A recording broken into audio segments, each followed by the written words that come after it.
How about this one, Ma? For my black and white shirt. You gotta look. How about this background for the black and white shirt?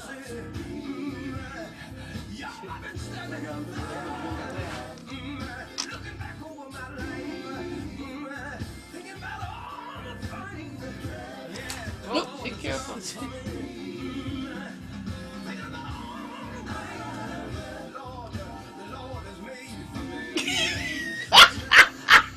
Why you keep looking back and forth? I can't see. It look. I can't see, so you might ask me. Okay. Because it looks blue, but I see green. What do you mean that? It looks black and white with my black and white shirt. Yeah, it does. It's cool, I guess.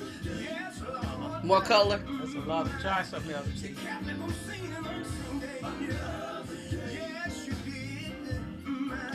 They don't like this with my black and white shirt. You don't? I thought that was cute. Yeah, I don't know. I'm not into that background, so I'm not sure how that. I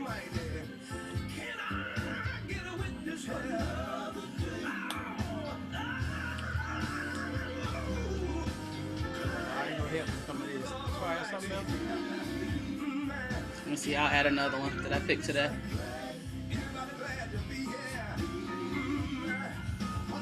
You don't like this one? I like the other one. I like.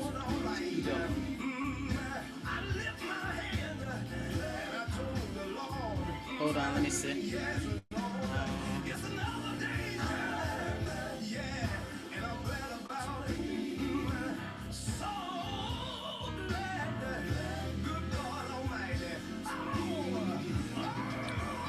can't find the one I had earlier. Another day. I can't see because shit has some people feels the race of news. We recorded it. You can go back and watch it whenever you want. Okay. I don't know if I want the. Well, I think the light showing is kind of cool too, because it's showing the whole desk. I guess that's good. Let me pull my chair up a little bit, get a little bit more comfy.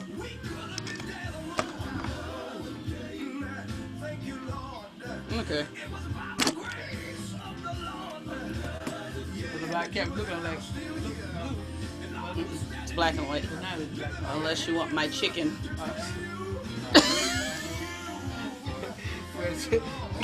You fat people always want to show food. Fat people always want to show food. It makes us happy. See.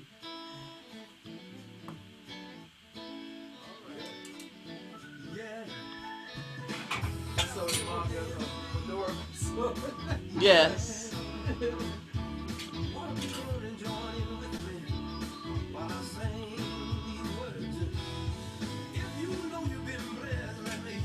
Yes. Yes, I am.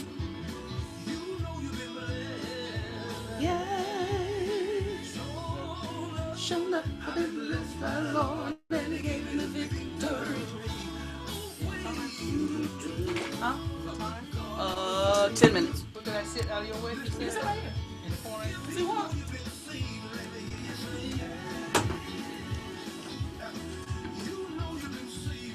Chair loose. Hmm? Chair loose.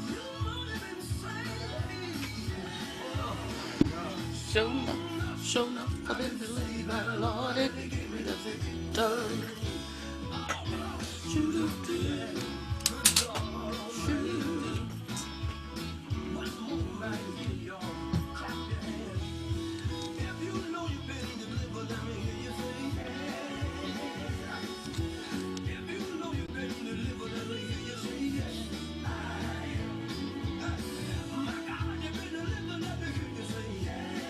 So if I get up, what would show? You in the space right here, right? You in the space where you be. So if I get up in where you won't see me, right? It's okay. Even if they do, it's fine. Huh? Even if they do, it's fine. No, it ain't fine. You can go through that door too, though, if you want. It's fine. Move up, I better go that way. It's okay.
about that one?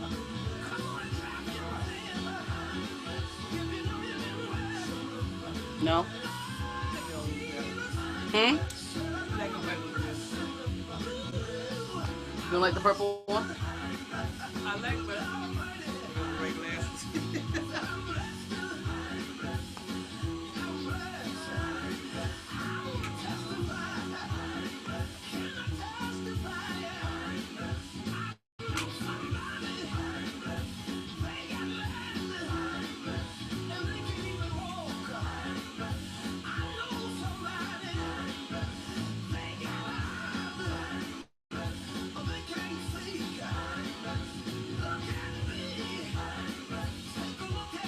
Mm.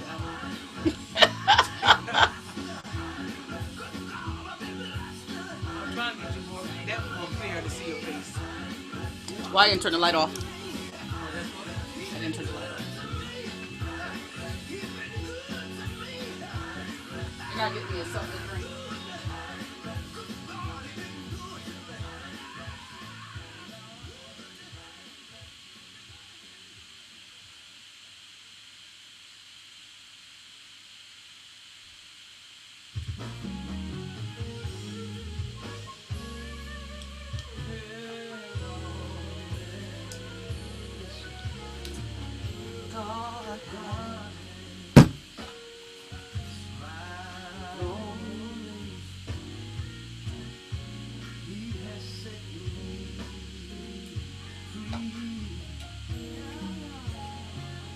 Why don't you put the chair in front of the door? That way it's open.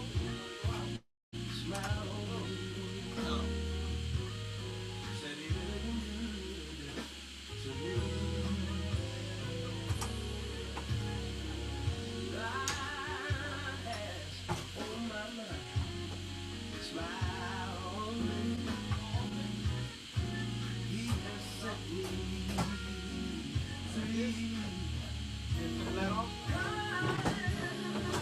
It won't affect you from that light.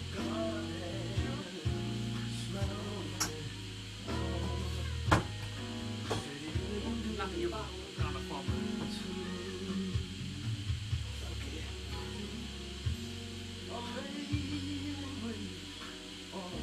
Good? Yeah, it don't affect you. Mm-mm. I'm in and out of that door all the time. Huh? I go in and out of that door all the time. Have me on the camera, it don't affect. It ain't bothering nothing.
What? What I'm doing? Mm. Okay, I'll keep them both.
So,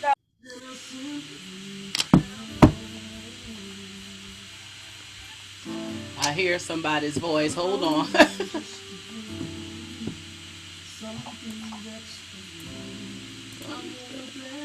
My computer's taking over my life here.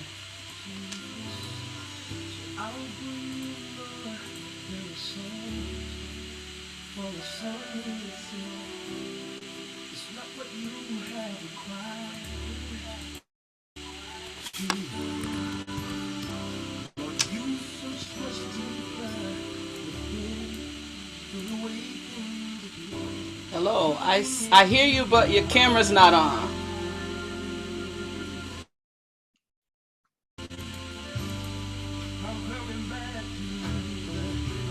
can you hear me? There you Can you see go. me right now? I can hear you great. All right. How are you?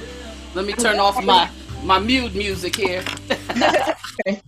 I move this to the room. I got Tim and the fellas here. Ugh. You don't want Tim to dry, sure. So how's your day been so far? Pretty good. Pretty uneventful. I had a client and then watch service online and Yeah, that's a trip, right? This church online is a trip. I'm used to doing it just because I had when the kids were younger, I would always feel like bad because I couldn't keep them out like at conferences and stuff like that. So I there was an online option, but I still do like going, you know, Yes, ma'am, I do. regular service. So You know those breaks hit different when you in the okay, house. that anointing, See there, it's another something. it I'm is. tickled. I I'm agree. tickled by people that say, "Oh no, I don't need to go back." I'm like, "Oh, okay. Well, bless your heart." Right. Bless your heart, but I want to be in the service one more time, like the old Hey, saints. okay. All right, so I'm gonna hit this live button, and we should be live in a second.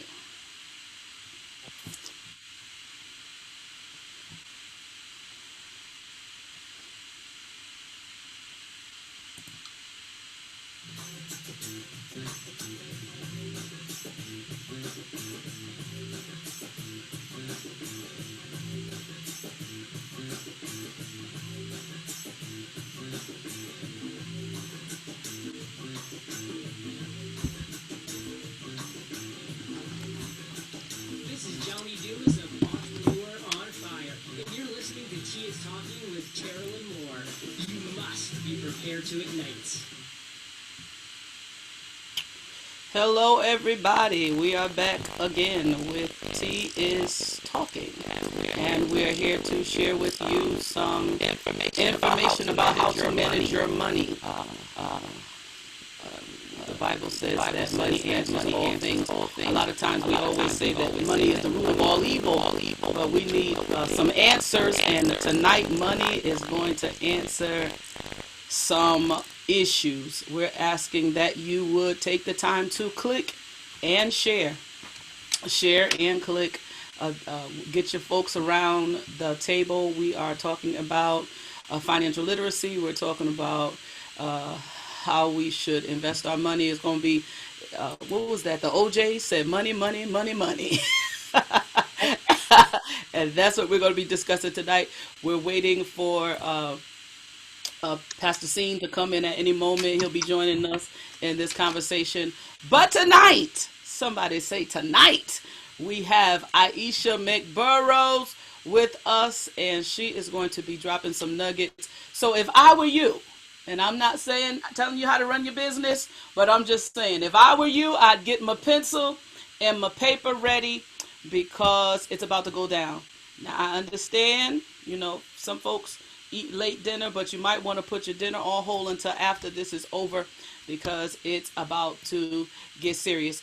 We have here Miss Mcburrows is more than qualified to take us on into this conversation about finance on tonight. Um, let's see here. We have this her her resume is so long. Yeah, you don't have to say all of that. It's like when you have a guest preacher. We could read the bio, but we'd be cutting into the word of God. So we're gonna just say that she's here because she is qualified, and she's going to be sharing some things with us tonight. Thank you for taking the invitation, and I know this is going to be great. This is going to be great. So let's get right into it. I was hoping that Sean would be here, but he's going to pop his head, and I'm sure. Let's start off with this question for you tonight. What is financial literacy? What is that? What's that all about? Well, financial literacy to me, I mean, the definition means different things to different people, but it's having an understanding about how money works. How it works when you are awake and working, and how it works when you are asleep, how it works when you are retired, a lot of those things. And so I'm very excited about the conversation this evening. My personal goal is to live my life without financial limitations, Ah, because sometimes when we have those limitations, we can't really do the things that we want to do, and sometimes the things that God has called us to do. And so you kind of feel like I'm stuck in a rut because I have to do this, um, and it's really a lot of times not understanding how to manage the finances. So it's really about being educated on how it works, and how it works for you in particular, and not just for you, but how it works for our community, and then for our legacy, for the generations to come. now that you said a mouthful right there. Uh, a lot of times we are concerned with the right now. And hi, Pastor Scene. Hi. Um, they're saying they can't hear us. Why can't they hear us? Oh no. Let's see. You know what's interesting about this here, Internet, it's a blessing and a curse, you know. That's how it goes. Uh, let's see. Let's see. Hold on one second.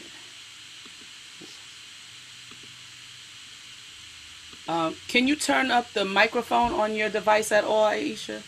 For me, let's see. Like crank it all the way up, cause I'm probably talking too loud. Let's see Um, here. It might be me. Hold on. All right. How about now? Can you hear me? Yes, I can hear yeah. you. What are they saying now, Mom? Oh, okay. I got you. She's texting. Sunday night at 8 o'clock. Okay, we're getting it together. How about now? Can you hear me? Can you hear me, Tasha? I got some folks texting me. Praise God for the Okay. texters, the folk that know you for real. Right. How's that doing, And guys? Is that better? and let me know if you can hear me as well. Okay. There is a hiss in the background. Sounds like white noise. I'm not sure what that is. White noise. You hear his? Yes, I hear white noise. Yeah, I do hear that. I do hear that. Okay. Let's see here how we can fix this. What about if I do this here? Can you hear me? I can hear you. We Can can you hear hear me? each other. Okay. So no, does that get rid of some of the hiss? No, Mm-mm. Still no, still hiss. Is there anything plugged into the your device, like because headphones? every time we stop talking, it stops hissing. Oh, maybe it's. Let me see. She said what? Who's my brother? Loose here, Satan, in Jesus' name. Let's see here.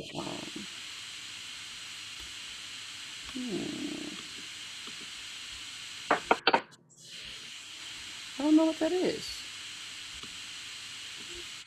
You want to go out and come back in? It's on my end. Oh, I don't know. I'm not sure. I can leave and come back if you want me to try that. Let's see. I'm trying to see. Is it a Zoom issue? Let me go into Zoom in the settings.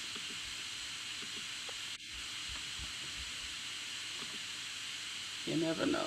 Built in audio, audio settings. Maybe turn it down some. How about now, scene? That's less.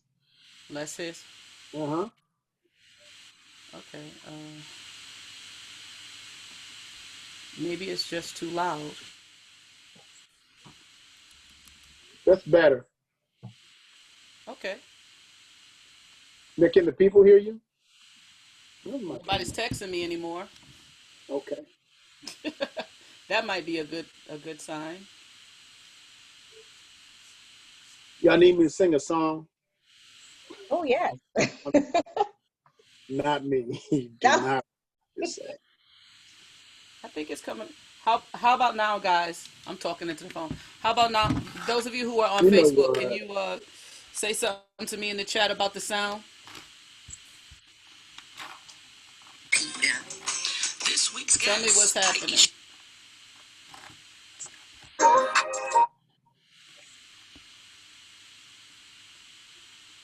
Comments. Let's see.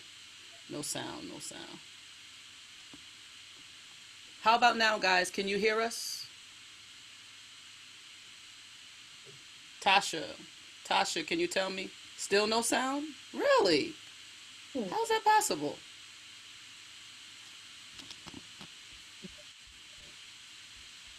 Okay, let's try this. Uh, testing. let's try this.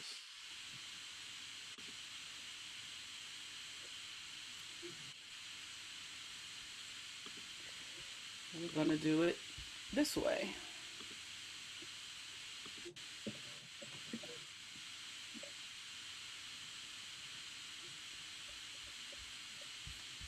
Hold on 1 second.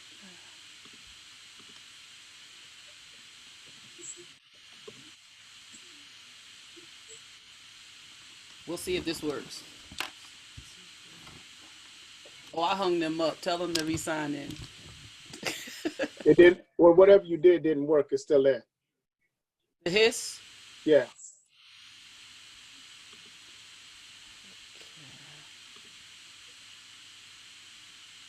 So let's just go out and come back in. Yeah, I'll go out and come back On in. Zoom. Yes, out of Zoom. Okay. I'm gonna leave and come back in. Okay. I'm trying to see what the.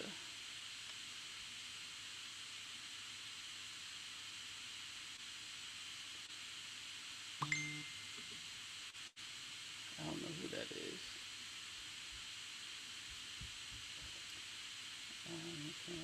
Audio. But it's saying that it's working. I don't understand what's happening with this. Speaker.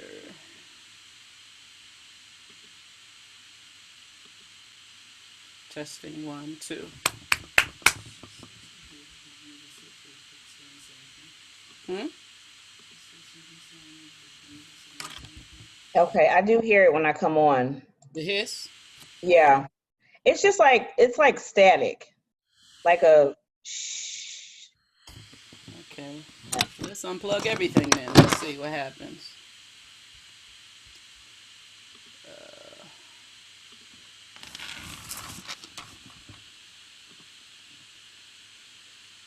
Still hiss? So Tasha's saying the sound is on now. The sound is on. That's what she says. Tasha, do we still have hiss on there? Tell me what you're hearing. See, I think what the Lord is saying is, Terry, you need a new MacBook. Hallelujah. I hear Hallelujah. E-Town. you, Lord.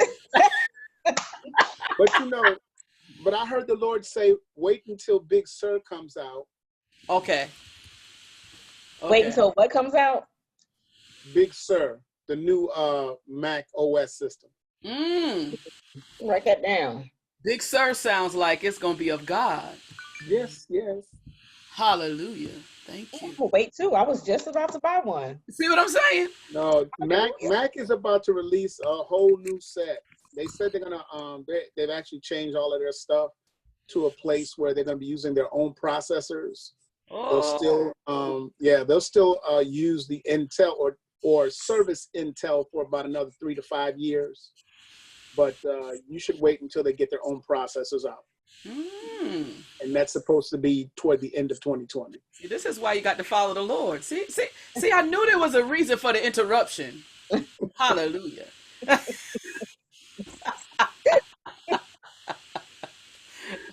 Oh, God. Dorothy Lovecoat said, you can't hurry God. You got to wait. Lord, don't hurry You got to trust him and give him time. He said he wanted us to know this, Aisha. He didn't want us to buy anything prematurely. That's true. Yes. All right. So they said we're good now. Praise God. All right, let's go. All right. I don't know what I did, but wonderful. All right. So where were we at? We done got off on something else. The Lord. Financial literacy. Yes. Thank you. You were breaking down financial literacy just briefly, so they can get the whole gist of that one more time. So basically, financial literacy for me, it means to understand how your money works. So while you're sleeping, while you're, in the present and in the future. So you definitely want to be educated and understand how it works so that it can benefit you later. Okay. So are they hearing me? Okay. Yes. Okay. Yes. Everybody's up now. So financial literacy for the everyday person, right? Mm-hmm. That would start with what? How we save, how we spend, how does that plan? So how does that walk out in the life of people that say, I'm too broke to pay attention. So what do I do to try to move, at least, even if I don't move into wealth, closer to it? Right. Well, I always think of it like a building block So like if you're building a house, right, you have your foundation at the bottom. Your foundation is all of your accounts that's going to protect your money. So if you are making an income, whether you are satisfied with the amount that you're getting or not, so if you have something coming in to your household, so the first thing you want to do is to make sure you have protection against that. So on your job, they have, short-term disability. You may have health insurance. You may have a life insurance plan on the job. I always recommend you having one outside the job on your own policy. So you want to protect that, and you want to make sure that you have definitely the short-term disability, because those are the things that if someone passes away, there's a major impact. If you can't work your job for a month to 2 months or 3 months, that's a major blow to some people who have to live from paycheck to paycheck. So I always start to say, make sure your foundation is intact. You don't have to have a whole lot of protection, but have some. So if something were to happen, right, then you build up from the protection side to let's look at the debt. Now, this can be flip-flop when somebody say, well, should I focus on debt or should I focus on savings? So you can do one or the other or both at the same time, but you want to be able to manage your debt. How much is coming into your household and how much is going out? And on this line, I'll take this level of the foundation of building this financial house. I'll take a moment to say things like, so how do you do that, right? If you have a bank account, so most people have a bank account, even if you have one of those debit cards where your money goes onto the debit card, you are able to access your statements, right? You need to look at the last 3 months of your statement. So whether you can print them out or you just look at them online. And I want you to go through and look at every minus sign, every debit that came out of there. So if you can print it out, that will be helpful, because I usually take my clients through an exercise and I say, go ahead and put an asterisk, or highlight the ones that are fixed expenses. Those are the ones that are not going to go away, right? Like your mortgage or rent, if you have a car note, if you have, life insurance that you're paying out of pocket or disability, just things like that. Your lights, electricity, things are not going to go away. So your needs, right? Then I want you to look at all the other minus signs. What minus signs? What are those? Are those subscriptions that we forgot to cancel? Is that cable? Are those high cell phone bills? Or were you paying for your phone bill and your kids and somebody else? And, so you're paying a mini car note for your cell phone plan. How many times are you going out to eat at the restaurant?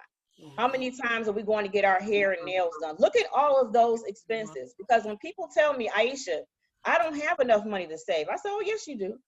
You got enough money to save if you have income coming in. Now, for those of you that are, they may have gotten laid off or furloughed and things like that, that's a whole nother conversation. And the expectation at that point is just, survival and then doing other things that can bring in income. But if you have a steady income coming in, you have to learn how to manage your expenses. So once you do that, you may find, wow, I do have an extra $100 that I could spare. You don't have to cancel everything, but find different ways within the budget that you have or the money that's coming in, manage the expenses that are going out. So if you do that, you can then start to save a little bit and start thinking about future, start thinking about wealth and wealth strategies and things like that. So that's where I start. That's where I say to start protection, and then focus on that debt, and then focus on saving, putting at least 10% of your income away. So just like we tithe 10%, we should be putting 10% of our income for the future in an account. Wow. You can go over what that means. That's deep right there. We're in trouble scene because I should have left my mother home, and she done hit cell phone car notes for cell phone bills, and she done hit eating out. So I'm in trouble. I got to put my mother out of here. she can't stay for this show right here. She over here saying, "This is good. This is good." One of the things that she said that I thought was really, really powerful, and I did this right around the time that this whole pandemic stay at home hit.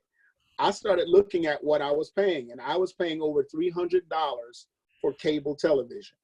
Cable television, internet, and a phone through the cable company.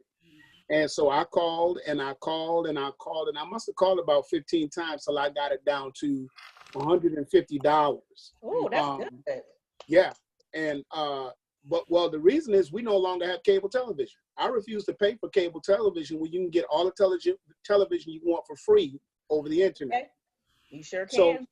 we still have televisions in the house. We If need we to hook want up over here, scene. We need to hook up over here. I will tell you how to do it, girl. I All will tell you right. how to do it. Oh, praise God. Look Yeah, at that. that might be a whole nother show. In addition to Right. that, I'll one be of on the that things, one. one of the things that we have to do also, and you just said this, is when you review your files, what free 30-day subscription did you sign up for that you forgot at day 29 to call and cancel, or you ignored that email? So I went through those, and I swear I must have talked off about $75 of subscriptions that I had been signed up for, and they were just month after month taking money out of my account. And I was like, where's my money going? Well, I figured it out. And so those small things that we can do to shift people's mindsets to say, you know what, you got to do this if you want this, if you want this next level, because the Bible teaches us that we ought to be wealthy. We ought to be wealthy. And I think that we have enough to be wealthy. It's like you said, what can you do at home? Now, how many people, and I'm just going to pick on the ladies real quick, Terrellyn. How many ladies are now doing their own nails because they couldn't go to the place, and they found that you could order these cute little press-ons that are professional press-ons, and now people are using those on a regular basis. They're ordering them offline. I've even seen companies now, Black-owned companies, come out with all kind of stuff with the diamonds and the rhinestones and bedazzled and all of that. So it's about making those necessary changes. Now, I still do need a pedicure. I will put that out there. So Hey, that's you have to, self-care is important. It's just, it's just managing and making that plan. So if you cut out, $175 a month, you know what I mean, and things that you either just didn't need or wasn't using anymore, then yes, you can take some of that savings, and now you're allocating it toward the things that you actually want to use for self-care, because self-care is important. So if it's important for you to get that pedicure, or for you to get that massage, if it's once a month or once a quarter, I am a fan for that. And I think that what happens is when we talk about budgeting, people don't like that word because sometimes it can be overwhelming. I got to sit down and go over all my expenses every month. And this is depressing because I'm working just to pay bills, right? But if you take the time, like we were just saying, and just see what can you cut out or replace. So if you're going to get your hair done, you're like, hey, that is a non-negotiable. My mom said that is a non-negotiable. She's been getting her hair done for once a week since forever, and now she's about to be 70. You can't tell that woman, but she did have to, over the quarantine, but now that things are going back, she's being safe about going to get that done. So if that is what you want to do, then that's fine. But but you're not going out to eat 3-5 days a week. And that was I think when I review budgets and when I go over expenses with my clients, that is probably the number one expense that I see. Going out to eat, it's the cell phone, and then it's going out to eat, cell phone, and then like the hair, nails for the ladies. And so that's kind of like the top three. So the fact that we were quarantined, everyone had to be in their home, and we cook more. Yes, your grocery bill may have gone up a little bit, because you're now eating more at home. But if you look to see the savings, because if you go out and get a cup of coffee every day, that could easily be $100 a month. All right, Aisha. All right. I'm about to say, when you pull up, Taylor, what do Duncan say when you pull up? They call you by name. They already got my order. See? Hey, Pastor Moore, $2.25. Why they say, why you late today? What's going on? Come on. You usually here an hour earlier. What's going on with you? See? You and the old man must be arguing or something. What took you? But see, if you like the Dunkin' Donuts coffee, buy the brew buy the bag, And you can, and so let's say, for instance, Mondays and a Friday, you like, I gotta have that coffee. Okay, then those are the days that you go have the coffee.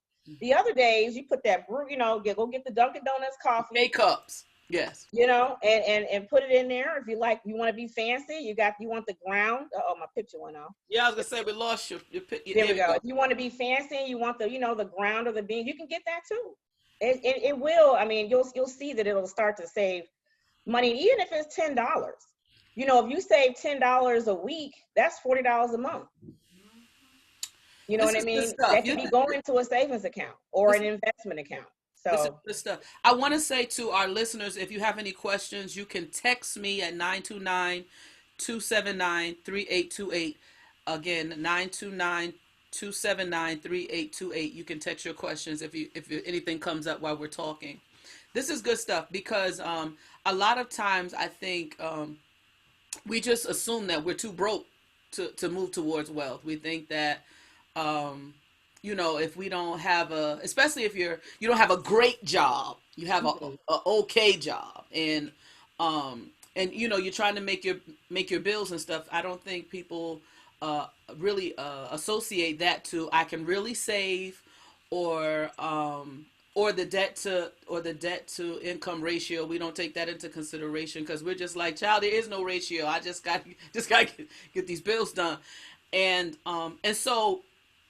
Of course, we didn't talk about credit cards become an issue because folks are charging their lives away, and that 29% is a killer. Well, I think that I was listening to something on YouTube today, and it struck again some of the things that we needed to be talking about when we talk about credit in general, and how 35% of the credit, I believe he said 35% is if you pay on time, 30% is how much of your credit you are actually using, and then the other portion comes up to some other, the other 35% comes up to something else.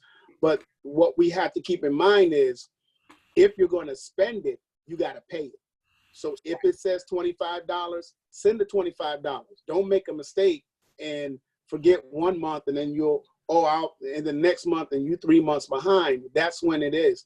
And basically, when we talk about credit cards, I think what has happened over the years, I know what happened to me, I'll say me, is I got my credit cards and I was like, man, I got $2,000 in my pocket.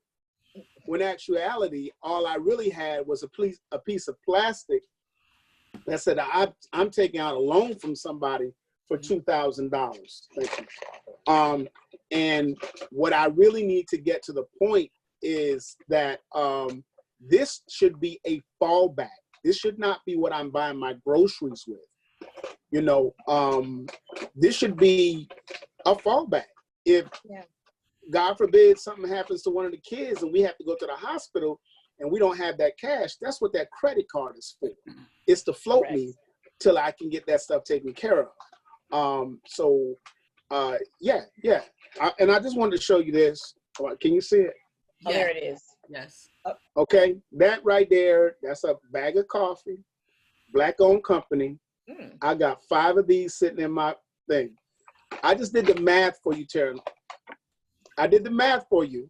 You ready for it? I'm listening. $91 a month if you go 7 days a week. Well, that's $1,200 a year that you could be saving. In coffee? In coffee. See, you made Aisha faint. Her camera went out. I'm here, you guys. But look, she's so stressed out with that. Right?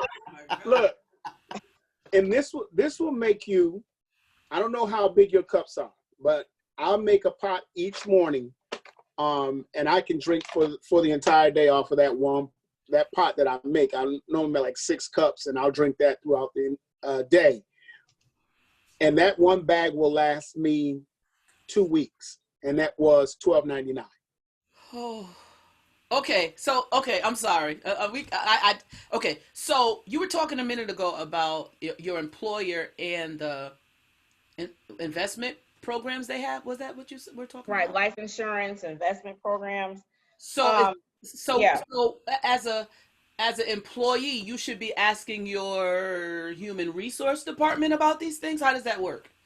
Well, yes, if you have a job that offers benefits. Now, not everybody, every job offers benefits, even if it's health insurance, not all jobs will offer like a 401k or a 403b. Those are investment plans, or those are actually IRS codes for deferred plans for retirement. But a 401k plan, a 403b, group life insurance, typically with the group life insurance, it's just an automatic thing where they will basically give you 1 times your salary. And then sometimes they have an option for you to purchase additional coverage for pretty much pennies on the dollar. The only problem with that is, and that's great, but the only problem is that is if you lose your job, once you retire, if you change jobs, those insurance policies do not follow you. Mm. So I've had a lot of people where either they've retired and now they don't have insurance, but they may have taken an early retirement. But then if there were medical things that are going on, diabetes, cancer, there's heart conditions, just things like that, where if they try to get a policy on their own at that point, number one, it's going to be more expensive because maybe they've been at that job for 15, 20 years. So now they're older. And number two, if the health isn't in order, they may or may not be approved. So you always want to, have a small policy. And, some people get in debate on which kind, I just say it depends. But you want to have that policy outside the job. But definitely, you will go to your HR person, your benefits person or personnel, to ask about what benefits are available to you so that you should know how your retirement plan works. You should know if you have a 401k plan, you should know if that company matches. And if they match, how much do they match? So I usually give homework to my clients when they say, yes, I'm saving, I'm doing this 401k. I say, great. Well, are they matching you? I think so. Or, well, how much? I have no idea. We want to know those things, right? Because I usually don't recommend you put more than what they're willing to match. Because the 401k is it's nice, but it was actually made for, it's supposed to be something that was supposed to be permanent. It was actually made for, executives. So high income executives, like this was back in the 80s. And it was a way for them to put money away where they wouldn't have to pay taxes on it now. They will pay taxes on it later. But because the 401k is tied to the stock market, if the market goes down, then your money goes down. If it goes up, then the money goes up, right? But you want to not just only have that 401k for your retirement. We have a question. Someone said that their student loans are high. And she said, I paid the interest on most to put something on the principal and the others. Is consolidating these types of loans a good idea? So with the student loan, you can consolidate those loans. You just have to really read the disclosures and, read the disclosures and make sure that it is going to make sense, right? So they have where you can consolidate your student loans with these private lenders, and they may say, we'll consolidate all of your student loans for 8%. You want to make sure that the government doesn't have a plan that would be better than that. So before you just go and start contacting these companies and let them talk you into consolidation, you want to make sure. Because I had a client that did the consolidation with the private lender, and it was fine, it was legit. But however, they went to work for a nonprofit agency, so a 501c3 company, and they were there for some time. And they wanted to participate in the forgiveness program, where there are certain occupations. If you work, then you'll get it forgiven if you make 120 payments, things like that. Well, because she pulled that from a federal loan to a private loan, she was no longer eligible for that. So the person who asked that question, I'm not sure what their industry is, but you just want to make sure you ask questions. So before you consolidate, go ahead and still contact your current processor, so whoever has your loan, to see what's available. And the student loans it's one of those things. I mean, it's like over $1.2 trillion worth of debt, in student loan debt. So I would definitely look at doing an income-based payment plan if you're already doing that right now, because due to COVID, they are allowing those deferments. But, you know, we get into that same here. You know, you get into that, if you do the deferment, I did it year after year after year after year, but that interest kept adding on. And it's like, you know, it didn't go anywhere. You still have the same amount of loan, if not more. So unless they do something in government, I mean, I'm really hoping and praying. I've been putting that on the altar for a long time. I'm like, Lord, let them supernaturally cancel this debt in Jesus' name. Because, you know, it's some people have it's so large that, you know, the amount of income that they're bringing in now, it's just, they'll be paying it, you know, 10, 20, 30 years. So Go ahead. I have a question, and you may or may not know the answer to this, but is it true that if you continue to go to school, you can continue to defer the student loans, right? And then I'm a witness there. I'm a witness right there. Me and my friend Pastor Rob decided we're going to college until hospice comes to pick us up. Well, see, that was my next question. Isn't there something that says that, like, when you hit 65 or 70, that then you don't have to pay that stuff back because of your age?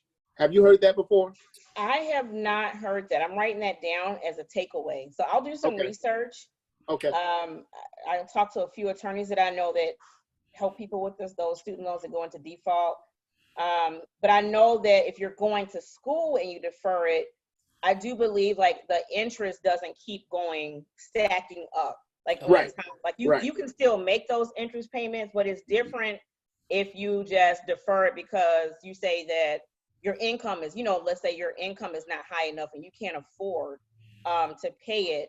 Well, the interest, you know, it just keeps just piling up on there. So I'm not sure about that. I'll have to double check, you know, if it goes away. Because if that's the case, I'm enrolling in August. We're gonna have like 5 doctorate degrees when it's all over with. I mean, doctorates and everything. You'd be like, hey, you're a medical doctor and a lawyer. I just did it. Right. Right. I have a question for you. These credit repair people that's jumping up all over the place, is this some valid stuff? Or I feel like this: get you some auto pay with your bank and pay your bills on time. Cause I sign up with Credit Karma, and every couple months when it pays on time in a certain amount, it says, Miss Moore, your credit score has gone up a couple of points. So I don't want to hurt anybody's feelings, and they get all in my chat, and they try to tear me up because I just don't. Some things I'm just like, listen, we've been around long enough to know some of this stuff is just bogus. So can you speak to this credit repair phenomenon we got going on? People think they could pay $100 and get things off their score. Listen, it's funny that you mentioned that because I was actually reading something earlier today, and it said credit. So your FICO score, your credit score, is just the ability. It's just your score, and it gives you your ability to manage debt, right? Okay, so you can manage debt well, or you have access to a lot of things that can put you in debt. Okay. What about building wealth? Yes. What about saving? I think so many people are focused on cleaning up the credit that they're forgetting about the savings. You're forgetting about the retirement. You're forgetting about, you know, creating your own pension if you don't have a pension, right? And so I would really, you know, I do know some legit people that will help, you know, write the credit bureaus on your behalf. And some of those things can be removed. Okay. But a lot of those things, what happens is they come back onto the credit report. You know, so if you're disputing let's say you're disputing a $500 collection, okay? And they will remove it because you've disputed it.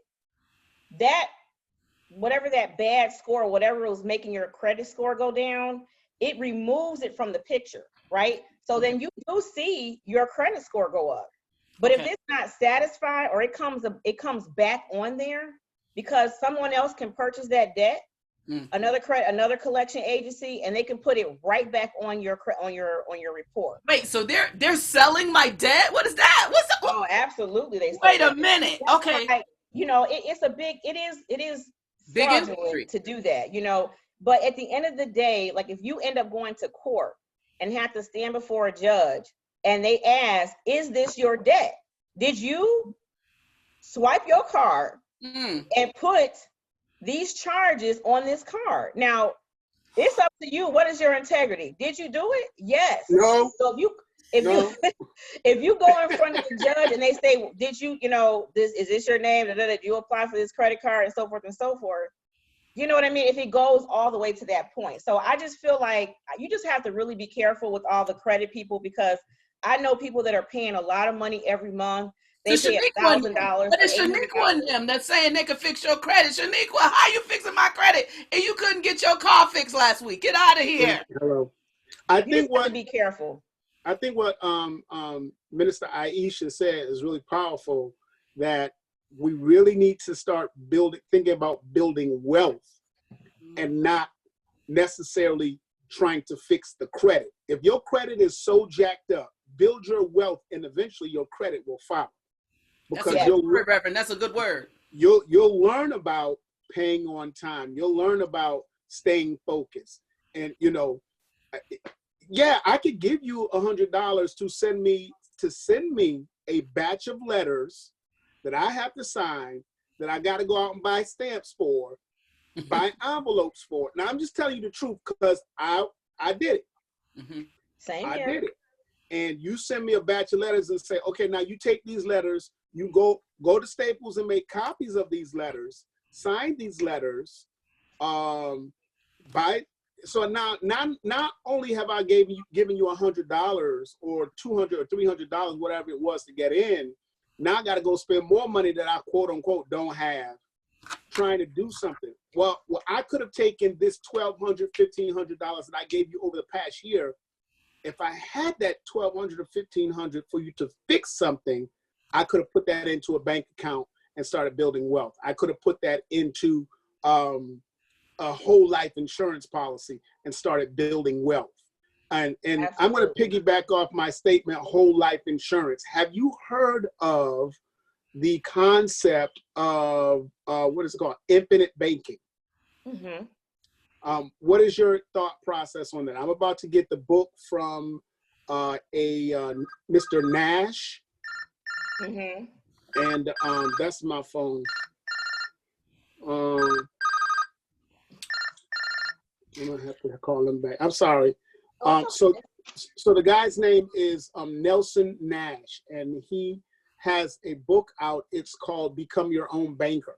Oh yeah, it's infinite. Yeah, I'm sorry, I didn't mean to cut you off. Go ahead. And I was just wondering. I just started doing some research. Somehow it came across my timeline when I was doing watching a YouTube today, and I said, "Well, let me watch it." And I was like, "Okay." So I'm gonna start digging some more. I've ordered the book, and I'm gonna see what it's all about, because to me it makes sense. The little bit I heard, basically the concept is you take out a whole life insurance policy.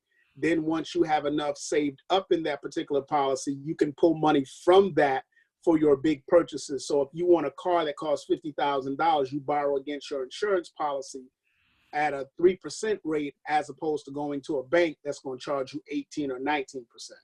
Oh yeah, I am Miss Infinite Banking. Honestly, it's been around. Why you been hiding this from the black people? No, because you know what though, it's just someone. She wasn't talking yet. Okay. Right. Someone brought that to me, like, Aisha, are you teaching your community about infinite banking? I said it has gotten fancy, just like, the Atkins diet. The Atkins diet, it's they got a version called paleo, they got a version called keto, they got infinite banking is the same thing. Infinite banking is cash value in a life insurance policy. Patrick Kelly, I keep this book by me, it's probably backwards. It's called Tax-Free Retirement. He's talked about this since, I don't even know, probably the early 90s. And I usually, sometimes, I'm probably down to my last book, but I usually give that out so people can understand how you can have a tax-free retirement by using life insurance. And I'm licensed in 42 states. That's probably my number one selling, that's what I push. I don't really necessarily push it, because I'm not like a pushy, sales type person, but I talk about it a lot. And I want to make sure that people are educated on it. So yes, I highly recommend, you know, you can look at a whole life policy, or you can look at an IUL, which is called an index universal life policy. And it Sean, you're will, not yes. writing this down, Sean. You got to write it down. I'm trying to find my little notes, but I need Well, you this to is recorded, so you could go back and yeah, it is recorded. I need you to tell us the name of that book again. Oh, so this is called Tax-Free Retirement. I know it's backwards, but it's by Patrick Kelly. Okay. There's also another one called Look Before. This is his other. No, this is from David McKnight, and this is called Look Before You LIRP. So it's talking about life and why all life insurance retirement plans are not created equal, and how to find the right one for you. So he's the best-selling author of The Power of Zero. So these are the type of books that I have on hand. I have The Power of Zero. Those are books that you want to definitely read so that you can understand this concept. This is what wealthy people have been doing for years. And again, you know, of course, you know, we find out about it, you know, 20, 30 years later, but that's okay. We find out about it. And now it's about taking action and asking those questions and getting it done. Okay, I think, and I'm just going to say this for everybody who's listening to this today and throughout the rest of the world and forever, that don't take this information that you're getting today and throw it in the pile of, oh, I'll get to it later. Right. The only way that you're going to build wealth is over time. You cannot become a millionaire overnight unless you hit the right number. And we know the numbers on that. So take this information and take small steps and start putting things in place. So if it means that you get a whole life insurance policy that requires you to pay $200 a month, you may have to cut back on some stuff so that you can put that money into that insurance policy, so that in 5 years you can walk and say, I want this house, this is what I'm going to pay for it. And they say, well, you know, it's going to be 21%. And that's kind of high for a house, but that's going to be 21%. Oh no, I'm paying cash for it. And then you just pay yourself back with that, and your interest is much lower. So yes, don't waste this information. This is good information. There's a concept called pay yourself first. Pay yourself first. Absolutely. Pay yourself first. You work hard, and we think that, you know, I'm going to splurge. I'm going to get my hair, nails, and my feet done. And it's like, no, you pay yourself first. You put that in the bank. That 10% she was talking about, you give God his 10 and you give yourself the other 10. And, you know, and so at the end of the day, you have something versus, you know, spending all your money and having nothing at the end of the month, and you don't know where it went. Right. I want to add just one quick thing, one last thing in terms of the life insurance. I have clients who we put that put there in their retirement strategy, and we use the cash value inside the life insurance as a bridge. And what does that mean? That means, let's say for instance, you want to retire at 58 or 57, right? You don't want to work until you're 59 and a half or 65. Because, you know, you like, I'm done, right? You may want to retire from the job, but then maybe, you know, God has another assignment for you. Maybe you have your own business and you want to focus on that. Well, you don't have access to your retirement money or your pension money, right? Until you're 59 and a half without penalty. And if you want, you know, your Social Security, you know, it could be earlier if you have a disability. But, you know, typically people can do 62 up to 65, and you can, you know, longer. The longer you wait, the more money you will get. Well, so I have a 57-year-old who wants to retire. She wants to retire at 57. What she's able to do is, because she had been putting money in her life insurance policy for the past 20 years. And at first it started off with a little, and then she started increasing it, you know, when it was like the last 5 to 7 years of her, you know, thinking about doing this strategy. Well, now she can retire at 57, pull the money out of her life insurance cash value and use that as her income, you know, while she's still working her business and doing whatever else. Then when she turns 59 and a half, she can either she may have depleted the cash that's inside of there, or she can stop, and now she has access to her retirement. So there's a lot of, you know, interesting things and creative things that you can do if you have that pool of money, and that pool of money inside those policies are not being taxed. you know, depending on how you pull that money out, if you pull it out as a loan, you're not paying tax on those funds. So Right. it's just, again, something to consider, you know, when you're thinking about your planning. And you don't have to put all of your money in there. Figure out what percentage of your income that you're going to put into your life insurance plan. What percentage of your income are you going to put into a Roth IRA or your 401k? And then you work on it little by little. So here's my next question. Just kind of, if you could finish this one up for me. How old is too old to start? So, you know, that's a good question. I'm gonna pause because it's gonna depend on your income. It's gonna depend on the amount of money that you have available, right? Okay. Because if you get a policy, so I have a client that, well, we did another strategy with her. So she had 50 years old, but she had some medical things going on. And we tried 5 different, you know, I did risk assessments with 5 different companies, and it was like all the same outcome. And one company would insure her, but it would cost so much money just for the cost of insurance that she would almost have to put in $500 or $600 for that money to start being able to grow the cash value, right? So at that point, I told her, okay, this method is going to be too expensive for what you have coming into your household. So for her, what we did was we are building a pension for her by using a Roth IRA annuity. And you know, and then she's doing some other things in terms of a brokerage account. So it's going to depend, because you can have a millionaire or somebody that will drop. They'll say, I want to purchase a whole life policy paid up. Here's $1 million. Let the money do what it do. You know what I mean? Right. So it's going to depend on your budget, because I would hate to have someone go into a plan and they can't afford it, and then a year down the line, 6 months down the line, they lose their job, something else and something, and there was no extra money, you know, coming in from anywhere, no savings, and then that policy ends up lapsing. That means you lose the policy and the cash that's in that policy. Yes. So it's definitely important for you to sit down with a financial professional, an insurance professional that can give you all the ins and outs. Don't just go to someone that will tell you. I would caution if someone says to only do a whole life or only do an IUL or only do term, because they don't know what your particular situation is. Gotcha. You want someone that can sit down and assess what are your financial goals, what are you currently doing, and what do you want, and what is your end game? What's your end number? You know, what do you want to be able to do? How much money do you want to be coming in to your bank account on a monthly basis while you're in retirement or whatever age that is? And from there, you can plan. You can't just pick a number. Oh, I'm gonna put $500 a month to this policy.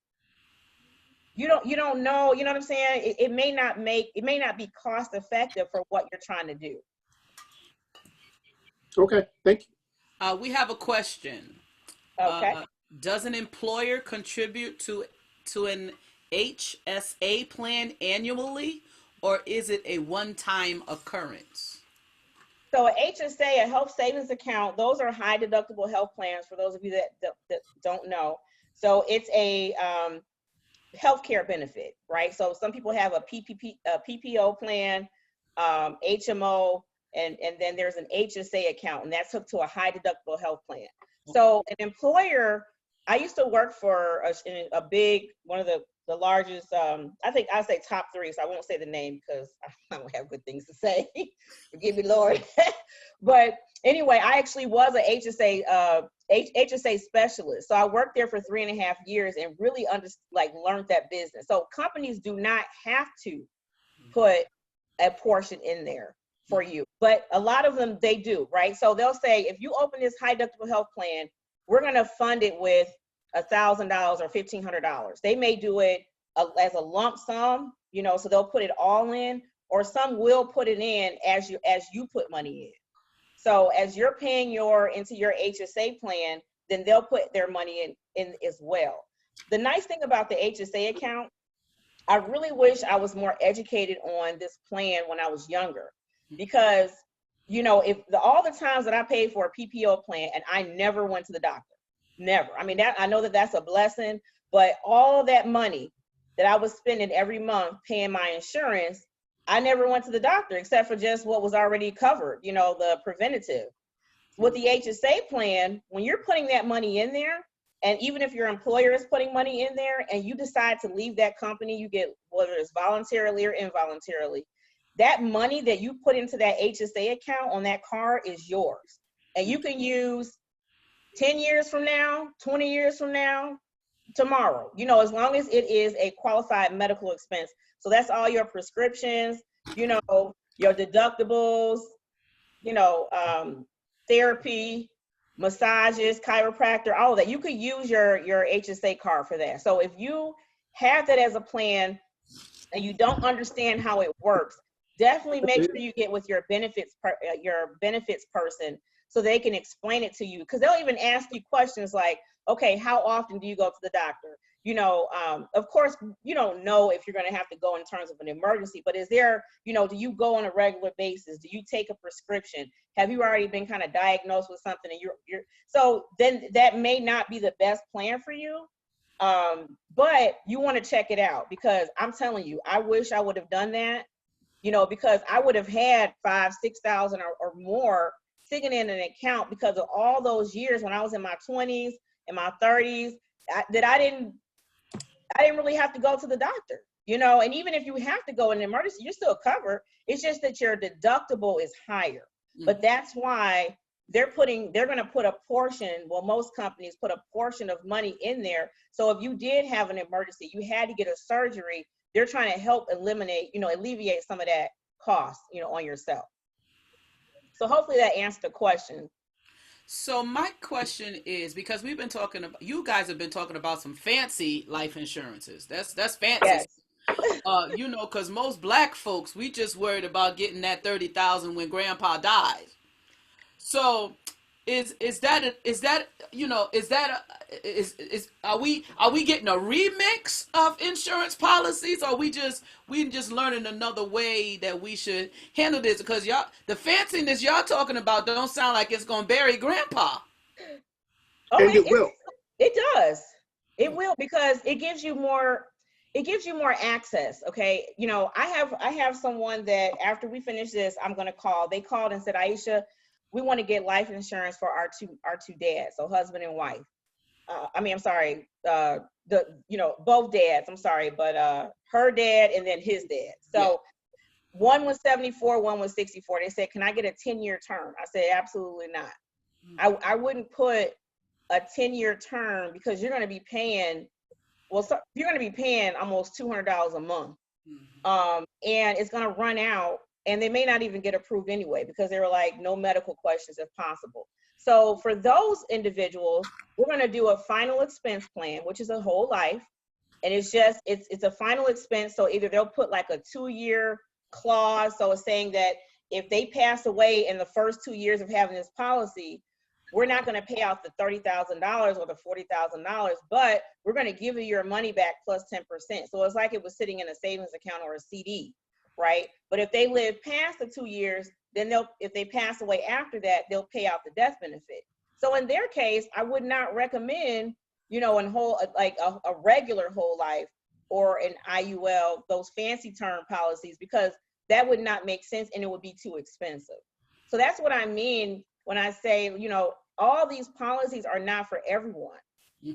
It does sound fancy and great, but I tell people, once I've done the assessment and, you know, just based on my experience of being in the financial world for the past 19 years now, I will say, you know what, I don't feel comfortable with putting you into this policy, and I'll give you a recommendation to maybe talk to someone else, because I have a fiduciary responsibility to make sure that I am ethically putting you in a plan that you can afford, and then also one that will do those nice and fancy things, but I have to make sure it makes sense.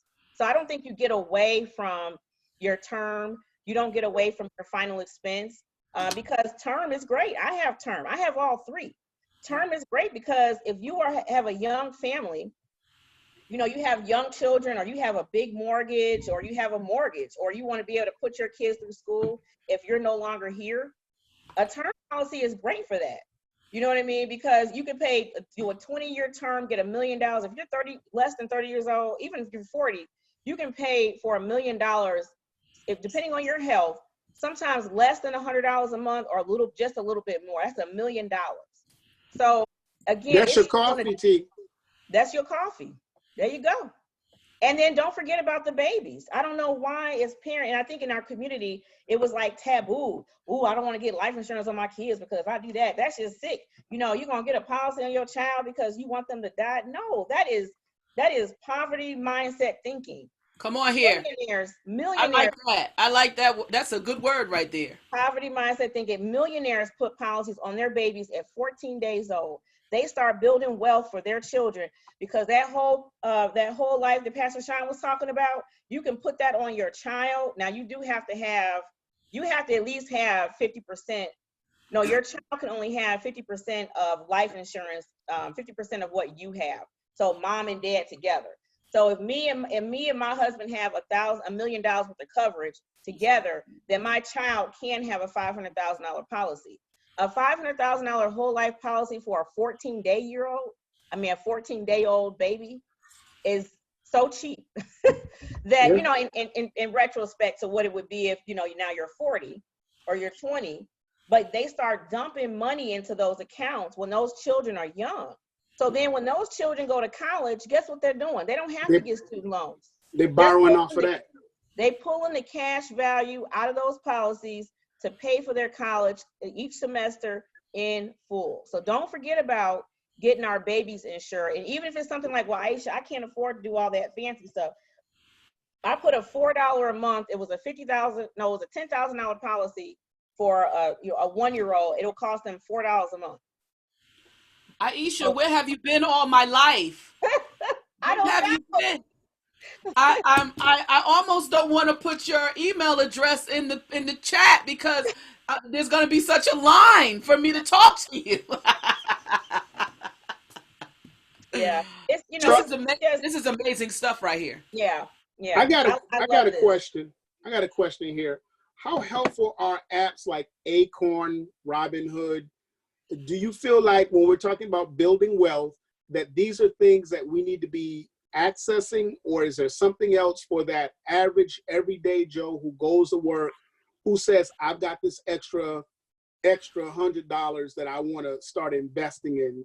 Would I do an Acorn? Would I do a Robinhood, or would I do a Charles Schwab or an E-Trade?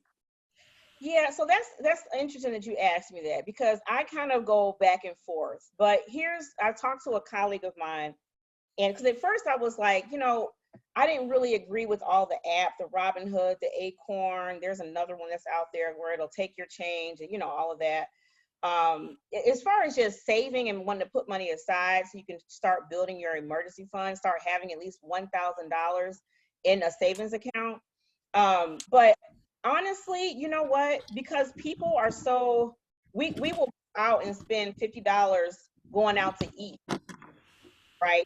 So if you could spend $50 going out to eat and you have a Robinhood app and you see something that's on there that you may want to purchase, I would say, you know what, that would be fine.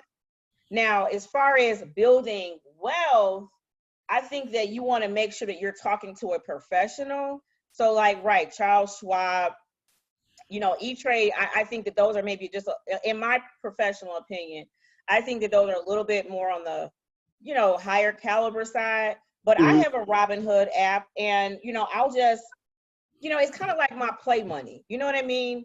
If I lose that money, I'm not gonna, you know, pull my hair out, because it's like, it was just change, or it was just money that I would have wasted on going out to eat. It was money I would have wasted going out to the movies and buying everybody popcorn and drinks. You know, you can easily, for a family of two, even two people, but you can easily drop $100 or more at the movie theater if you have two children, and then it's to two adults, and you guys are all getting popcorn, drinks, and all of that. So I do like it as an instrument to get you used to starting to put that money away, starting to learn how it works. They have a lot of information. But the problem is that a lot of us don't know which stocks to buy, and we're kind of just going, ooh, Tesla stock went up, let me go buy it. Well, now you're buying it at the highest price. You know, you may not want to do that, because if it goes down, then you've immediately lost money. So, you know, that's why I think it's okay to kind of like play around with. buy shares that you can afford. And then, but once you're like, you know what, I want to start putting, this money where I want to see it grow in the next 5 to 6 years. I want to see, 10 to 15% growth. You may want to actually speak to a financial professional. Yeah. I'll give my own example. I bought some Ford stock, probably about 10 years ago, for, I want to say it was like $12. Wow. Ford has tanked. I mean, I've literally sat on this stock. I've watched it go as low as $3. Yes, $3. Ford Motor Company, $3. And now it's back up to about $7. But I won't sell it. And because I never sold it, my original 5 or 8 shares is now 50 shares. Yeah. Because it keeps splitting. And, my dividends go directly back into the purchase. And so I've got that set up that way. And that's one thing to keep in mind if you're going to do it. For me, when I invest in things that I like. So I like Ford cars. Point. So I'm going to invest in Ford cars. My mama likes Pepsi. So I would invest in Pepsi because I know she'll always be drinking Pepsi and I'll always have some money coming in, right. So those you got some insider trading going on. Because I just before this pandemic happened, and I started hearing the buzz. I started thinking about like, okay, what things are we gonna, if this really goes, if we really have this at home, shelter in home, what are things that we're gonna need right away? And I wish I had invested in toilet paper. Right, that too. Or Zoom. Okay, I said Zoom. Yes. And I was so happy. Now I didn't have, a whole bunch of money to make a real big impact. But I only put like $100 toward it. But I was happy that I did that because again, I use Zoom all the time. So I think that Pastor Sean, I think that is I'm sorry, minister. Did I say that right? Minister or pastor? Which one? Scene. Okay. We don't have titles here. We're I'm sorry. Right. I'm like, I don't want to go, Okay. But anyway, I'm not title hungry, but you need to call me Dr. Apostle. No, I'm playing. No, okay, Dr. Apostle Sean Monks. Okay. But I think what you said was a good point. Even if you're on those Robinhood apps, those Acorn apps, what do you use? What do you drink every day? I started even thinking about like, what material is used to make all these masks? You know what I mean? Like, who owns those companies? I haven't done further research on it, but I start thinking about that. Okay, so in this next season, what are we going to be using more of? What's going to be in demand? Right. So that's an easy way to try to figure out what to purchase, because I have a lot of people that, I don't know what to get. So that's you can start by what you use on a regular basis. Mm-hmm. So what do you guys, we talk about investments, what do you guys think about foreign markets? Because it seems like everybody's sucking all the juice out of America and they're moving on to other countries. How do we get invested in foreign markets? Because they seem to be trying to be more progressive than we are right now in the States. Right. Well, okay. So let me go on record and say that I'm not securities licensed, so I cannot give security or stock advice.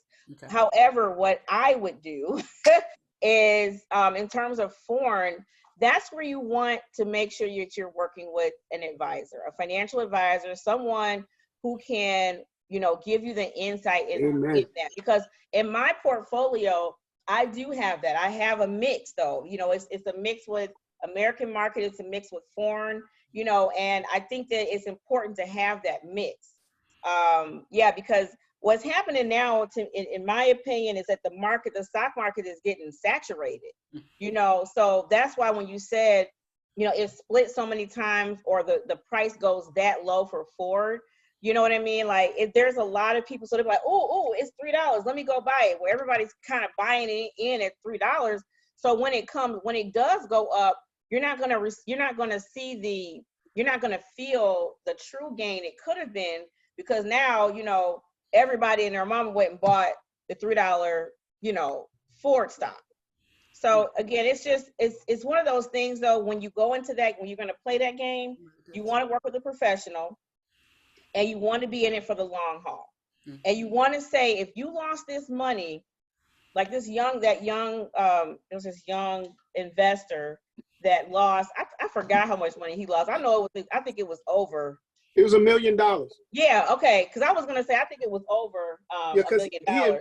he invested something like 15,000 and then he didn't pay attention and it dropped. He made $1 million and then he lost it all like in a 5-day period. Right. And then did he commit suicide? Yes. Yes. Wow. Yeah. And see, So, the thing is, I'm if you don't mind, I'm just going. The stock market is like Vegas, people. It's like Vegas. You put your money in, you never know what you're going to get back. So you got to know when you're not wealthy, you have to know this is money I can lose and it doesn't matter. yeah. And if he was, I don't want to talk about the young man, but if he was smart and I had put $15,000 in and it hit $1 million, I'm selling. Done. I'm selling. done. Sell it all. I'm gonna take most of it out and leave another 15 and see what. Put it in cash. Put it in cash until I can find something safe. Ain't no way. I wish my carnival stock would jump like that. What? Sell it all. Listen. Yes. Yeah, I think I'm with you, Scene. I'd have been like, I'm out. I'll Same leave out here. another 15,000 and I'll go on about my business. I would have even left 100,000. But see, at that point, I'm playing with their money. Right. Playing with my money. You got to Exactly. be good risk. You got to be it's good risk taking and it's dumb risk taking. Right. But You see, got to know the difference. that's why when you sit with an advisor, one of the first questions, they'll give you a questionnaire. One of the first questions they'll ask you is, what's your risk tolerance? Exactly. Know those things, because if you're like, nah, look, if I put $10,000 in there and I look in about 6 months and I got $5,000, we're gonna have a problem. Like, then you are not a huge risk taker. You know what I mean? And that's okay, because you that are very low, so they want to go more into like your bond market, your U.S. Treasury bonds, where there's like, it's a very small, small probability that you're gonna lose all your money, like very small, and then it goes all the way up. But if you're in it for the long run, then you're not like, you want to monitor it, but you don't want to look at it every single day, because, it's like, oh, I got $10. Oh, shoot, I lost $5. Oh, I got 50. It's too much. It's, you got to let it ride its course, and then you want to work with someone that can give you some direction on what to do, when to buy and certain things like that. So we have a question. Annuities, are those good investments? So I am a fan of annuities. I do annuities for clients probably I wouldn't say a weekly, but definitely on a monthly basis. I like annuities because they give you some sort of guarantee. So if you put your money in, let's say, for instance, if you have an old 401k. So point in case, I had an executive who, she doesn't work there anymore. So she worked for Boeing. And she young, and I'm like, well, I'm in the wrong field, But she had about $200,000 plus, maybe like $225, and in 401k. She left the company and she went somewhere else. So she could have easily put that money into her new 401k. She could have just rolled it over into an IRA, individual retirement account. But what we did, because she was like, you know what, since I've earned this money and this money has grown so well, I want to put it somewhere where I make money, but I don't want to lose it. So we put her in an annuity about 3.5 years ago with some guarantees. They gave her a bonus, all of that. So she called me during this pandemic and said, Aisha, I am so glad that you told me to put that money into the annuity, because when she got her statement, she made money. She didn't lose not one dime, and actually she made money. And she was asking if I could put her husband in one. I said, well, he's still working, so his plan is still active, so we can't roll it. But you can start at one. You could do one on your own. There's one company that I know that will allow you to put money in on a monthly basis and will guarantee, an interest rate, and will guarantee that you won't lose your money. So in answer to your question, I do feel that annuities are a good investment. You want to make sure that what type of annuity that you're going into. I work with the index market. So I'm a little bit like in the middle. where if I'm going to work with someone's money, I want to have some sort of guarantees that they're not going to lose their money. So it may not grow as fast as what the stock market can do, but it's going to grow and they won't lose it. I'm okay with that. Because when you pick up the phone to call me, you're not like, Aisha, what happened to my money? Right. I can't do those calls. You like them to be a little bit more secure. Oh yeah, I like them to be a little bit more secure. And then for what I do, my risk taking, I let my advisor, I just put in $100 a month and just let it ride out. Whatever it does, it does. I get the little quarterly statements, but that's money that I know that I'm not going to miss. So, but I definitely feel that annuities, especially the index annuities, are something that you want to look into. But you got like some mosquitoes going on over Like there? something's biting me over here. Oh. It must be the pork chops in my blood. You know, Okay, so for those on the more lean side of finances, we want to see, when I say it, they get offended. Could you tell the people that GoFundMe is not the way to pay for a funeral, and that there is a way to have a life insurance policy that does not break the pocketbook, and we could look a little bit more we have a little bit more financial literacy if we get a plan for Absolutely. funeral. And I'm careful, like how you're saying, because I see other insurance professionals and they'll be like, GoFundMe is not life insurance. And I totally agree with it. Because I know people get, well, if you've had to use it, you may get offended. Right. But however, there's so much education out here, and you could look at, yourself in terms of having that final expense, there. With everything that has been going on too, I mean, I have found that people are getting a little bit more serious about their finances. I mean, my phone has been like text message and bringing off the hook and emails, because now people are like, okay, wait a minute, hold up, let me sit down and get serious here, because this what's going on, or I don't know if I'm going to have my job, or I don't have any savings in the bank, things like that. So I definitely feel that even as a family, if you have a matriarch in your family, why can't the family members get together and send $20 a person, to pay for this $80 a month policy or whatever it's going to cost, right? And then I'm telling you, if you're the term life insurance is one of the most economical plans that are out there.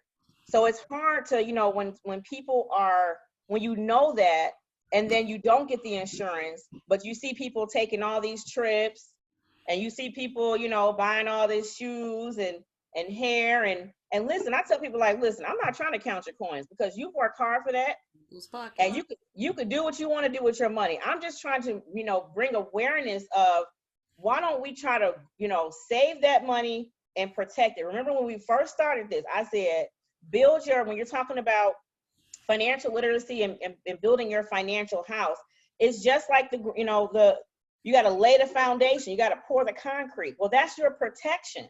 That's your life insurance, your disability, your health insurance. You want to have those, if you even long-term care, you want to have those things in place, so that if the inevitable happens, if there's a car accident. I had a friend who got into a car accident. A nurse, she was like the lead nurse, so the manager on the floor. She got into a bad car accident in Chicago, and she was out of work for 3 months. They did not have short-term disability. So she was at home for 3 months. So you got to think of the lead nurse, they probably bring in about, I don't know, maybe 8,000 or whatever, maybe, I don't know, a little more or less a month. But to go from making that and having that, kind of living paycheck to paycheck, or we live up to our expense, up to our salary. If you didn't have a paycheck for 3 months, I ask people, what would that do to your financial household? Like, what would that do to your finances if you didn't have a check for 3 months? That's where that short-term disability comes in. I found that certain government employees don't have short-term disability. I have more than a handful, but I have a lot of clients who are, government officials who they have a great pension.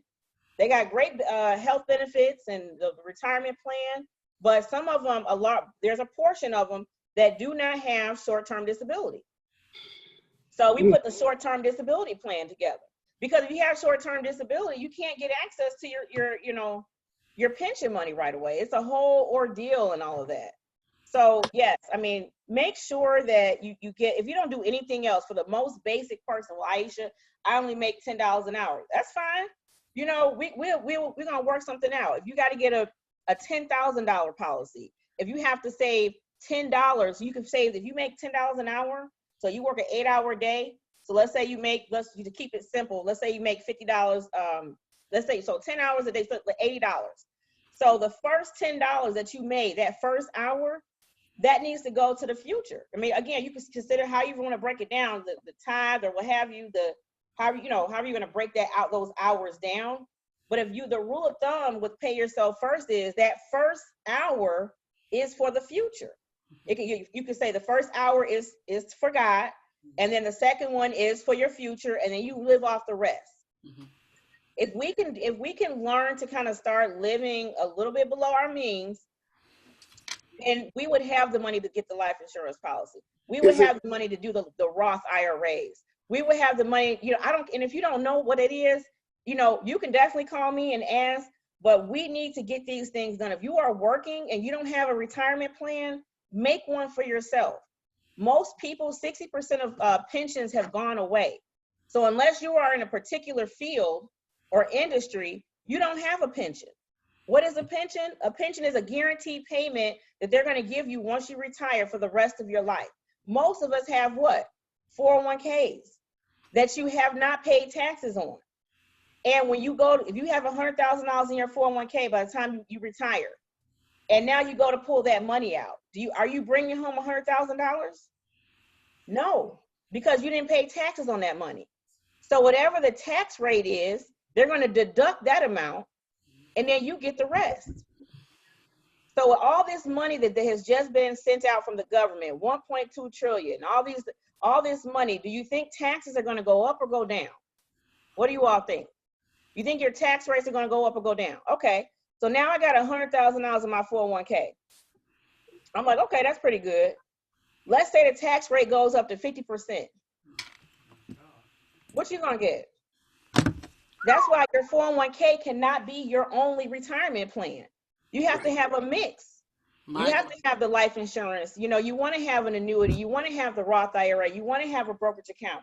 And I know for the ones who are just starting off and you're already struggling, I know that sounds like a lot and overwhelming. You do one thing at a time. You do one thing at a time, and you continue to pray, and you ask God to give you favor and for doors to open, for debts to be canceled, and you write it down. It says, write the vision and make it plain. If you all can see my wall, I have sticky notes all over my wall. I have scriptures. I have, my goal is to live my life without financial limitations, to be debt free by this date. And I put it down on my journal and when it was done, and, praise God. So don't worry about, I can't do all the fancy stuff. Start where you're at. The most important thing is to start. That's all I want you all to do. So if your first thing I'll say this and then be quiet. If your first thing is just going to your statements, printing them out or looking at them on your phone, you don't have a laptop, you only have your phone, look it up on your phone. And I want you to get a notebook and you write down all the things that were not your fixed expenses and see what you can start cutting off. You can start there and then we can build up. You all right, C? You okay? So you know what? I'm just gonna say this, and you go, Carolyn, once I'm finished. We spend so much money on groceries. It's amazing. It is amazing that the amount of money we spend on groceries. I mean, when the pandemic hit, thank God, and that's one thing that I'm very grateful for, that our refrigerator is never empty. We always got food to eat. We always got food. But when it hit, there was so much food. And eventually I got to the point when I said, we're not going to the grocery store. And we didn't go to the grocery store for almost 2 weeks, except for like eggs. And we were fine. Mm-hmm. And how many other people can say, you know what, we're going to eat what's in this house for 2 weeks Yep. And then think about that. You didn't go to the grocery store except for eggs and milk. Now you just saved $150. Absolutely. I'm done. Go ahead. Pastor, you okay? Well, y'all done cut off my cable. You done made me use an Obama phone. And now you in my kitchen. And I can't go out to eat. Nobody said you can go out to eat. The song said, this joy that I have, the world didn't give it to me and the world can't take it away, but the two of y'all is working on my joy. I am my so goodness. sorry. So I'm not gonna be able to call my friends because the call gonna keep dropping, and I ain't gonna have no cable to keep me entertained, and I'm gonna be hungry. But I Oh, guess after all of this, I'm gonna be holy at least because I ain't gonna be able to talk to nobody but God. there you go. Amen. There you go. Hey, that's all you Well, need. you know what I say. Get yourself some stationery. Get yourself some stationery and write a letter. I can't buy no stamps because y'all gonna say that costs too much. Oh my God! But But you're this is gonna be One thing at be a rich when you're 55. okay. I'm gonna be rich, skinny, Okay. and Me brilliant because I'm gonna be done read everything that ain't nailed down. Amen. This Amen. has been great information, and this is what I wanted to come out of this. I know a lot of times I tell them I want this to be informational, inspirational, and shenanigans. Now we're gonna have shenanigans, but this is also Sometime. where we can share information that is helpful. People were saying to me, "Oh, Sunday's best." I said, "I done made 15 Sunday's bests, and I ain't seen no good music come out of them best yet." And so I'm trying to figure out, we have to start looking at certain things as one stream of income and not the whole thing. And so all of these young musicians who want to be gospel stars, you got to look at that as one stream. We got other streams here we got to dig into. And I can't remember one preacher associated with the four streams in Genesis.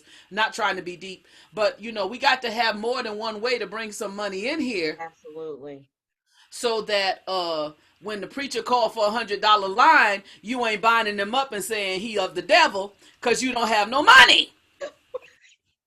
And your But joy but cannot be that's full. that's a Your lie. joy Cause can't be full when your pocketbook is empty. Now that's just how that no, goes. but So Carolyn, I have a question. wait a minute. That's a lie because you got the $100. You just plan on going out to eat after church. Right. Well, see, this is why you got to have $200, Amen. one to give God. Exactly. Amen. The problem is they only have $100. They want to satisfy themselves. When you have 200, you can give one to God, and then you can go fulfill the lust of your flesh. Praise Amen. God. Amen. At Denny's. So I have heard some stars say that you should start an LLC and become a business so that you can develop business credit. Now, how does that work for everyday Julie like myself? I know some of us are intelligent enough to fill out the LLC paperwork online and send them a check. But how do you get to the point where you can develop business credit? Because even some people who are starting businesses are still using their Social Security number versus their EIN number, and they're still not able to get a line of credit based on their business EIN. They still have to use their personal stuff. So how do we get to the point where we're using this kind of situation to build wealth? Well, I don't have the full process of getting the business credit down. I mean, I think that you do need to have your, your corporation or your LLC, and you have to have a DUNS number, like your it's called Dun and Bradstreet number. You have to have a listing as far as, your place of business. And if you don't have like a brick and mortar, there are plenty of like online places that will allow you to get like a business address. So it's like you can use a suite. I know that the UPS store, they have something like that, but but they may have some things online, and I can I can find that. I have a list that I have screenshotted somewhere, or say put somewhere of the steps that you need to do or take to actually start to get business credit. Okay. Because you're going to have to first do like a vendor purchase with some of these companies that will allow you to do like a net 30, where they'll you buy something from them and then you pay them back and they report it to like it's like a business credit bureau. Got you. And so, and I think that's where you get your Dun and Bradstreet score and you start to build it up. So then when you do a few of these like online vendors and stores, you start to develop a score. And from there, you can, yes, go and apply. When you go apply for a credit card, you're putting your business information down, not your personal. Right. So you can definitely do that even if you don't have that good credit. So that's another thing. And again, I'm not saying to go out and just mess up your credit or be, foolish and just, not pay your bills and things like that. But I think that we're focusing on the wrong thing. Learn how to build business credit, right? And I'll get you all that list so that you can get to your viewers, like a step-by-step, and give some even examples of the different vendors that they can go to start establishing this credit. But I definitely think that that's a great idea. If you have a business, consulting, or whatever your business is, definitely look into getting business credit. Got you. Yeah, I think that's a great idea. I think that it's unfortunate for people of color. We're so talented. We have so many ideas, but they get left on the cutting room floor because we don't know what the next step is. And I say all the time that our Caucasian brethren, they take the same cookie recipe and make millions. I mean, they just keep changing the name and the marketing, and we buy the same cookie 1,500 times, and then we have these bake sales at church where these women are making coconut pineapple upside down, flip it up, turn it around cakes, and you want to punch your mama in the nose, and they never seem to make it any further than the church bake sales. Right. And I feel like this kind of information is volatile in helping people understand that yes, there's a black and white issue, but the major issue is green. And I used to tell my church all the time, if you don't have any money, you don't have any power. I don't care how many times you walk through here and throw your weight around and say, I'm the Reverend Dr. Doolittle. You still have no power when you walk out of this door and I go on the vision appraisal list and your name is not there because you don't own anything, including your church. You're still renting. And so people look at me cockeyed when I say to them, I love it that your pastor can preach. I love it that he can prophesy, but what does he own? And when you're talking about churches, and when you're still renting and you're the bishop, I'm giving you a side eye. I just ain't feeling you. I can't follow the kind of leadership in the year 2020 because the Bible says, if we're going to be deep for a minute, that the oil ran from the head down. So many people are trying to figure out why I follow the Reverend Bishop Marshall B. Muntz. And it's because he has a business acumen outside of the preach and the shout. I cannot be bothered. I cannot be bothered. So that's my 2-cent rant. And so, yeah, I'll let that go for somebody to get an attitude and get in my chat. Well, you know what? They can get an attitude. It goes back to what Aisha was saying about, and I think you even said about these people setting up, what's the thing called? GoFundMe for a funeral. Pastor wearing the finest suits and alligators, and then when he dead, y'all putting up in lieu of flowers, send money to help pay. No, you should have taken care of that ahead of time. The 25 years that he was pastoring, the church should have taken out some insurance on him. Absolutely.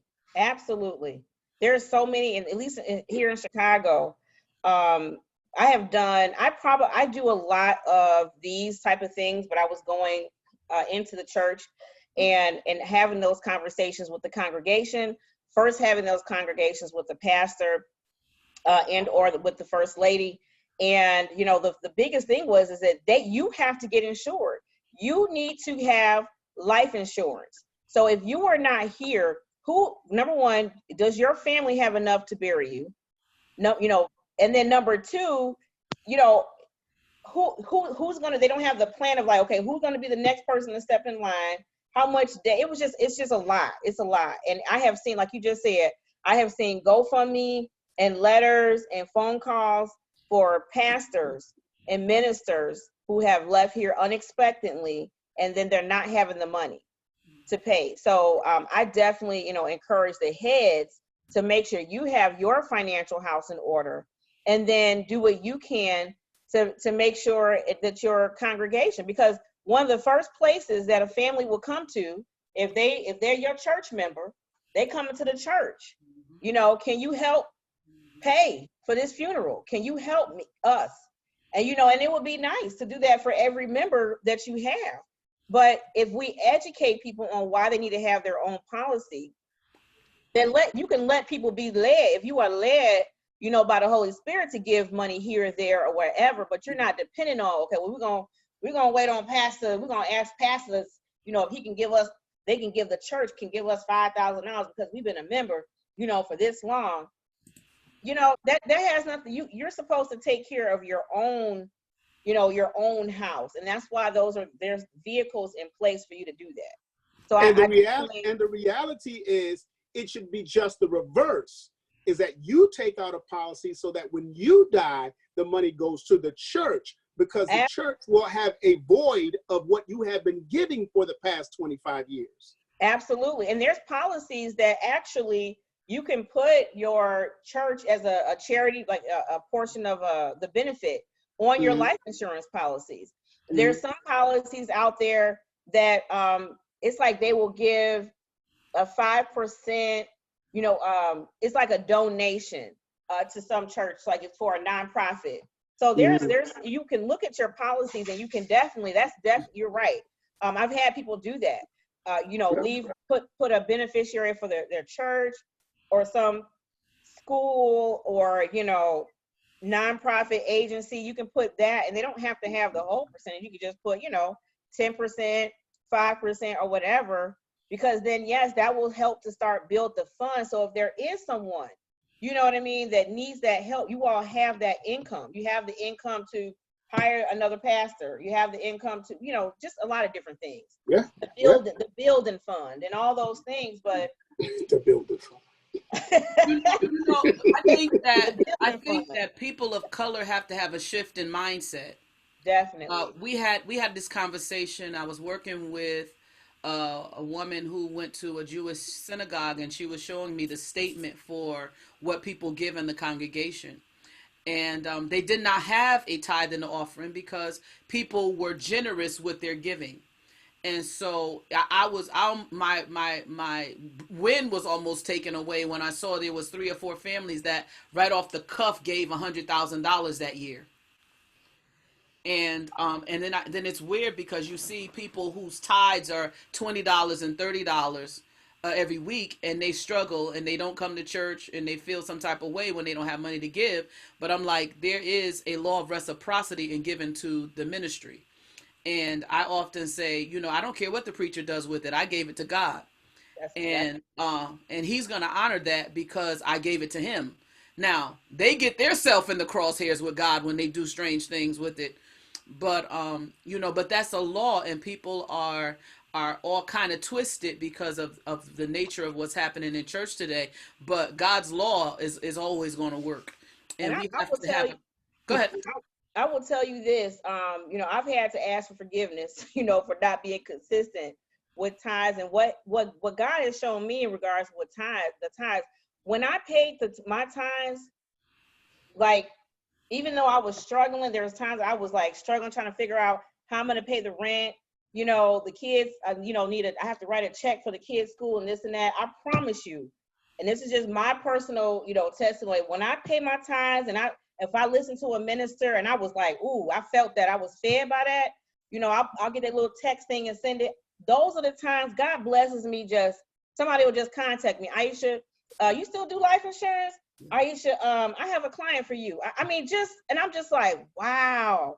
And I'm not saying that, just because you're gonna tithe, you're gonna get this, but he said that he would open up the windows of heaven and pour out the blessing. And I'm telling you, every time that I have been consistent and then done above and beyond, so I'm sowing into someone's ministry that has fed me, that's fed my spiritual man, I have been blessed.